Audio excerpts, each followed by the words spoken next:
Yo, so occasionally I think we all think too much into things, right? And I'm guilty of that. I'm sure you're guilty of that. Guilty as if it was some crime, right? We think into things too much. But at the same time, you don't want to let other people try to tell you, because this has happened to me as well, try to tell me that I'm looking too much into something, okay? I've had that happen on multiple occasion where people are like, "Oh, you're reading too much into it," and especially if you're someone that is um, relatively street knowledgeable and can read intricate behavior in a nuanced, like, you can read people really well. Um, so what I'm about to share is it just makes me wonder, and it may be contextual as well. Some of you already know that my rental situation with this lady, right? And so my question then is, okay, is this a control dynamic here? Okay, she has converted the bottom portion of her basement into a an apartment, uh, a one bedroom apartment. Okay, but it's enormous. Okay, so I'll give you a tour. All right, so I'm currently in the bedroom, and I have to mount this television onto there, and so what she has done is she has decided to, you know, rent this place. I mean, this bathroom right here, it was already here, and the bedroom, and this was a bedroom, but she converted it over into a kitchen. Okay, so um, and she's bought them whoever rents it gets a microwave. They even get some dishes, a toaster oven, refrigerator, and that's common. You get your refrigerator and you get your appliances, right? So this would be your stovetop. um, I guess that would be technically your oven in this scenario. So you get that, and when you're chopping up your food to get ready to serve, you get to see my butt um, step out of this door. That's my truck. Anyways, um, and so I just got finished installing the this light. So you got your bathroom, your bedroom, your kitchen, and then you can bring your food out here and eat in this area. And this is the living room area, right? And this right here is, well, right here you would come through the garage and walk down this door into the basement area, you know, and that is like an office room. And here is like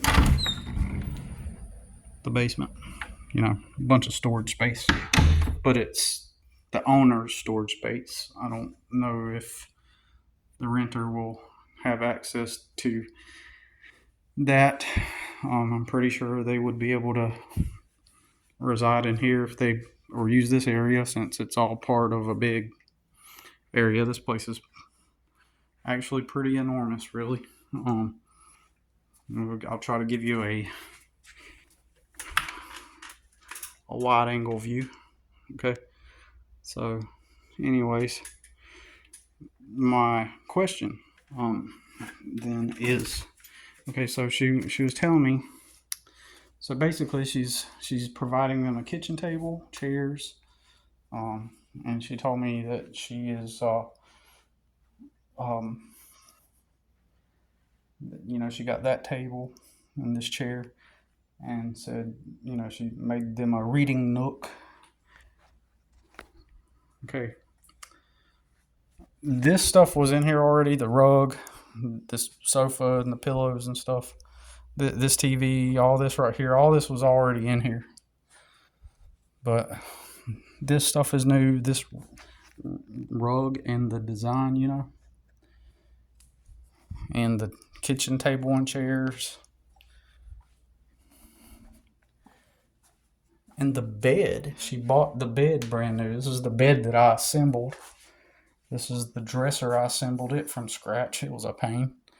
And all of this is new. Okay, so, but some of the stuff I noticed. I mean, I may be looking too much into it, but I noticed that she's picked out a lot of things for the person. And, don't get me wrong, my first apartment was furnished. And it was great.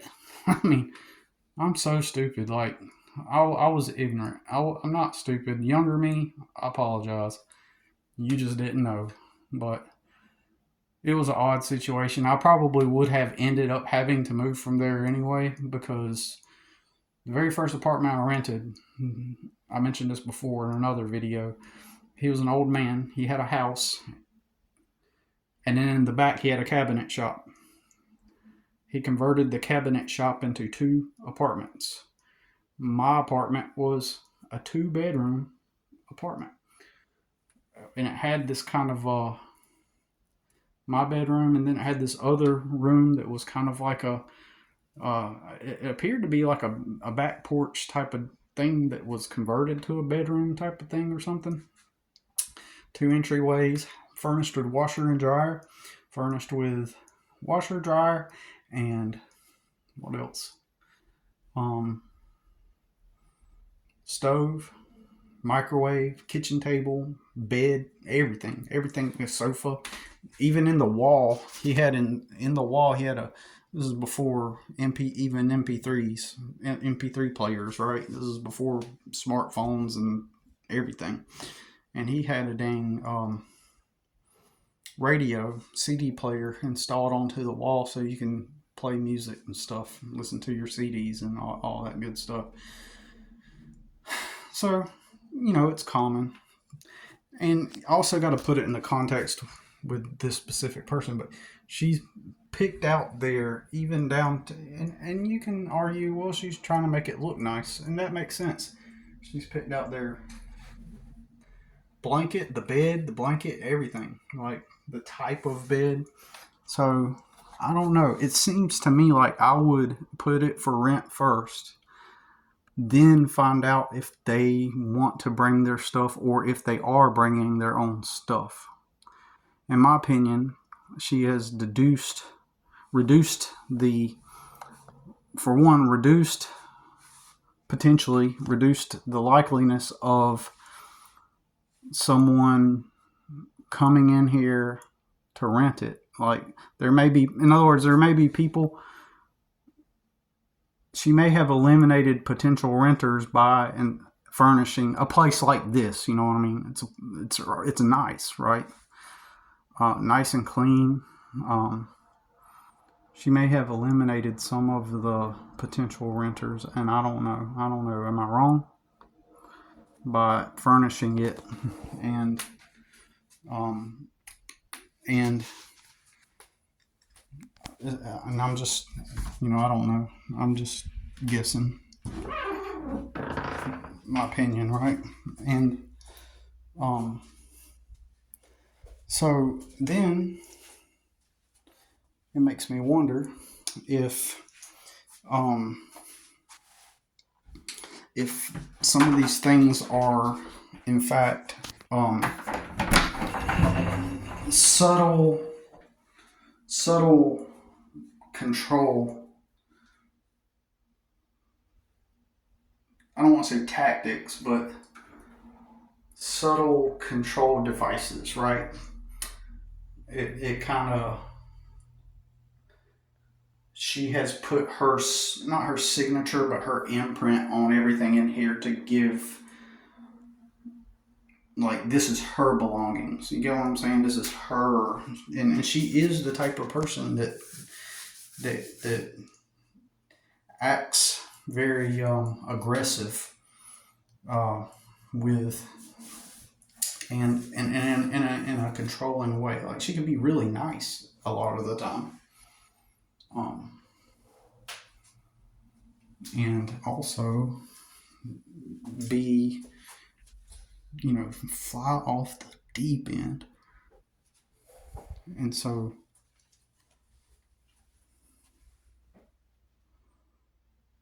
the reading nook there, that fits her taste and her personality, if that makes sense. So all of these things are based off of her personality and her taste for things, and it leads me to believe that what will end up happening is the renter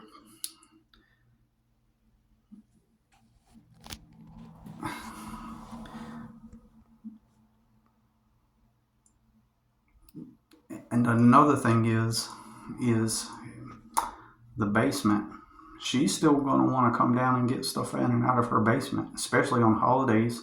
I'm going to have to go down, if I'm still here, to the basement and intrude on these people's privacy to get Christmas decorations out and different things. And she's going to want to go down there and I would imagine that she might even be the type to kind of like critique, how someone, might live.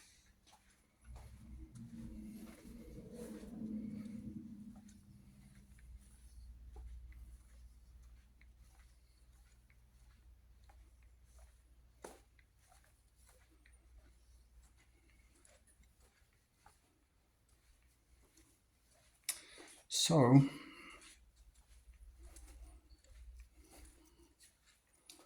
it kind of makes me wonder, is it simply merely she's installing the furniture as a kind gesture, or is it or is there an element of control in the dynamic? And if so, or if not, how would you determine if, and does it even matter, right? Does it even matter? Because I just kind of wonder if what will end up happening is a fallout. Because, see, most people can't deal with people like her long term like I know how to do. I know how to because I have a lot of street wisdom. And I just don't think a sane person would be able to. I just don't think somebody would be able to cope with someone that where they may find themselves that their landlord is constantly intruding onto their personal space. And I'm wondering if some of this setup is a mechanism, a slight, though subtle and small mechanism to kind of keep control of things, if that makes sense. I don't know. Just an observation. And but I just imagine, I guess it depends on the person. If they already have a career and they make decent money and they're kind of reserved into themselves, it may work. I don't know. It would have to be somebody that's healthy because they have to go up and down stairs and everything. So I'm making a video because I'm curious. I'm mentally planning ahead. How is this going to affect me, right? How is it going to affect me and how my plans is to get out of here, and I've considered figuring out a way to get out of here by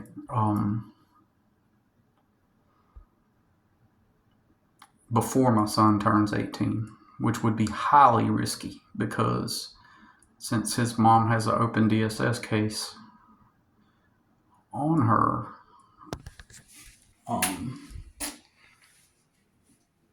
and then suddenly, oh, the dad is homeless. They would hop on that like I don't know. The government and their agencies would hop on that like roaches on food, right? They would all just run to that and sink their teeth in, like, oh, he's homeless, living out of a car with his son who's 17. You had a place to live. Why did you leave that place? Believe me, they exaggerate stuff. And um, the government agencies, they bend and twist stuff. They use hyperbole. They use deceit, misdirection, lies.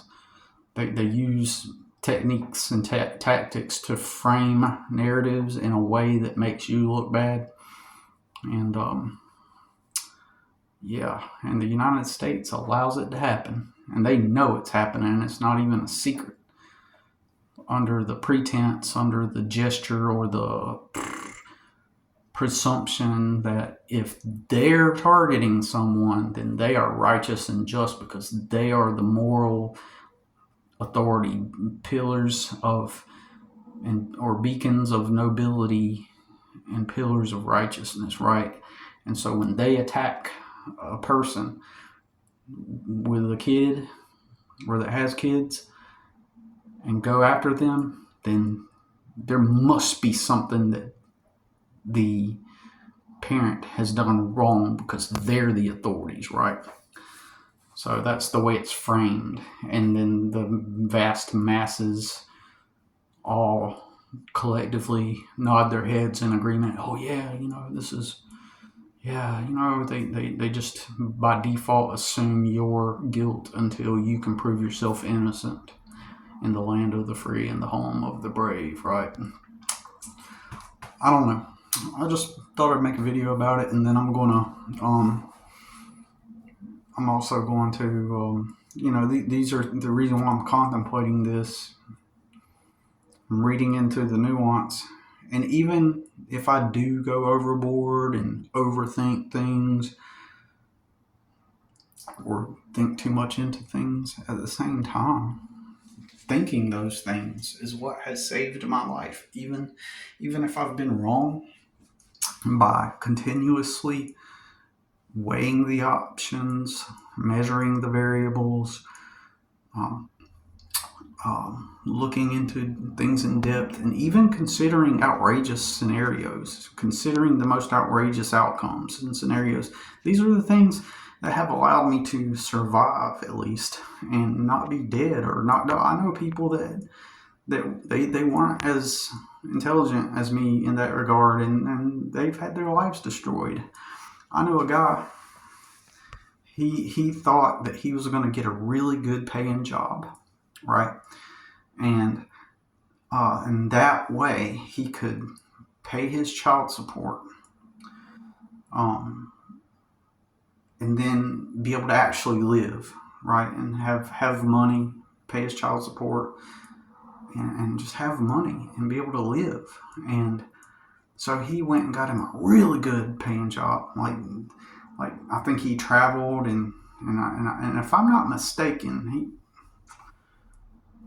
I don't think he climbed towers. I don't think it was one of those jobs where those guys, like, they climb those towers and they do it a couple times a year, like to change a light bulb or something like that. Those you might have seen those videos of people, and they just climb thousands of feet up into the air, or hundreds or whatever. I don't think it was something, and so it was probably one of those travel jobs that has per diem and gives you a hotel and stuff. Anyways, he thought that this was logical to him, and I didn't know the guy. He was someone my friend, my brother knew. One of my brothers knew, and so suddenly though, his girl, finds out that he's making more money now, so she wants a pay raise. So she decides to take him to the not court. It's not. There's no such thing as child support court. She decides to, take him to a what do you call it? An administrative hearing. It's not court. I'm telling you guys, it's not court. We are mistaught about how the system works. So she decides to request a new administrative hearing and get them to raise the amount of his child support, because child support itself is court ordered. And when someone is under the Title 40 agency using that business, the Title 4D business, and they're using that agency to manage child support, there has to be a court-ordered child support, right? And they use that court-ordered child support in the administrative hearing. And they do business in the courthouse in separate rooms than the courtrooms. But everybody still thinks it's court because they hold these administrative hearings in the court building.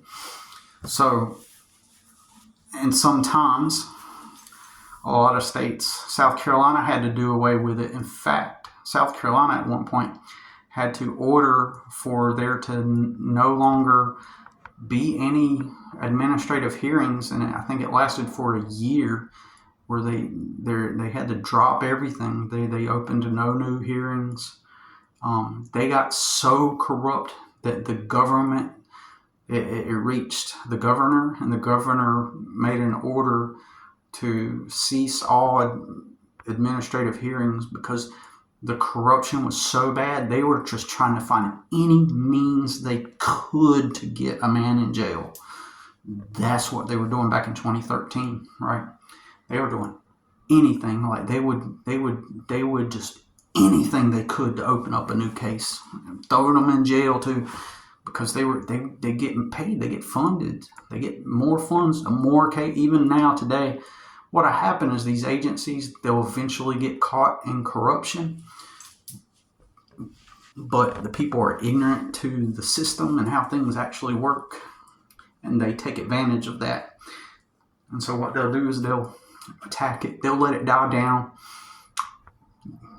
come out of the limelight, all the chaos and drama subside for a time, and eventually they'll revamp it at some point and bring it back, sometimes with new procedures and ways that they do it, but it's the same thing. They're still doing it, and they're still doing it, right?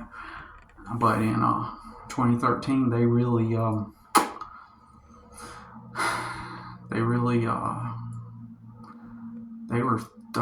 throwing people in. A guy wrote a book about it too. I don't have access to the book. I don't remember the name of it anymore. But I read his book. I think I read his book. I know I downloaded it and I read his story, and he shared his jail experience, and they nearly murdered him. Like the system, like they got the jail, like they tortured him. Actually, and this was back in 2008. They actually tortured him and in the jail, and did actual torture methods and stuff. And he ended up suing them and taking them to. Now I may be wrong about this, but it seems like I remember him suing them and taking it to what's the big court? You know what I'm talking about?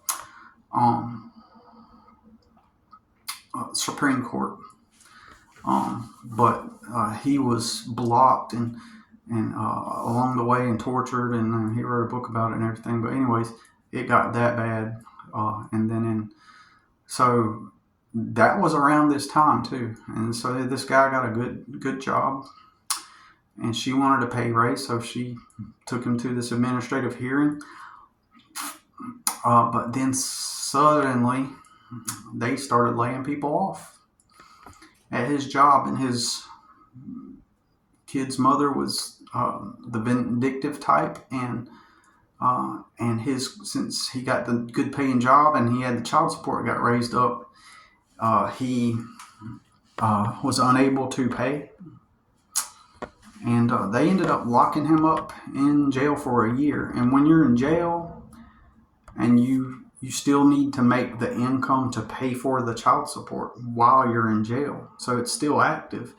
And so at that point, you're screwed because now you're getting behind while you're in jail. And so now you're in a perpetual, never-ending loop in the land of the free, home of the brave. I am not a patriot. Screw this country. I am not a patriot at all because they willfully allow this.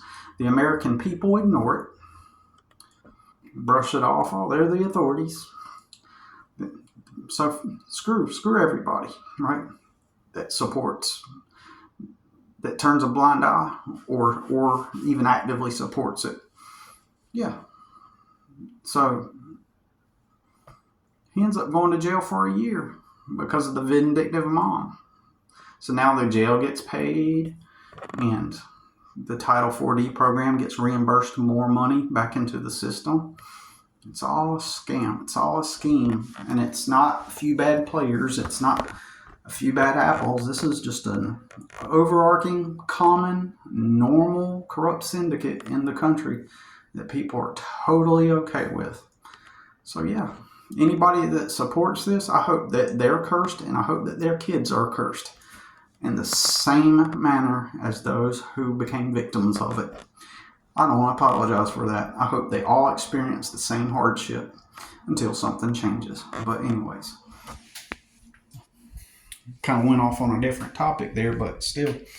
And I don't, these are the kind of topics I never really wanted to discuss on this channel, but I don't want to talk about it. I got my reasons why too, but anyways, these are things I have to contemplate. Even though I have custody of my son, I have custody. He's graduated, and August, September, October, July, August, September, 4 months.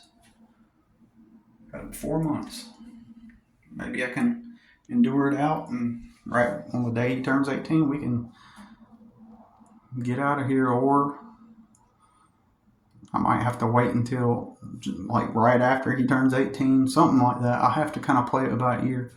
But we need the equivalent of being able to live with parents that will take care of us in order for us to get ahead. And the only way to do that is right here. To live out of this. Then we can keep all the money I make and begin to save money and build a future, right? I need that equivalent, and that's the only way at this point anyway, unless something changes or I get lucky. And I've had to come to that realization, like there's really nothing I can do right now other than that, other than wait it out. I can keep posting, and like I said in the earlier video, that posting ads isn't going to get me anywhere, but it could, but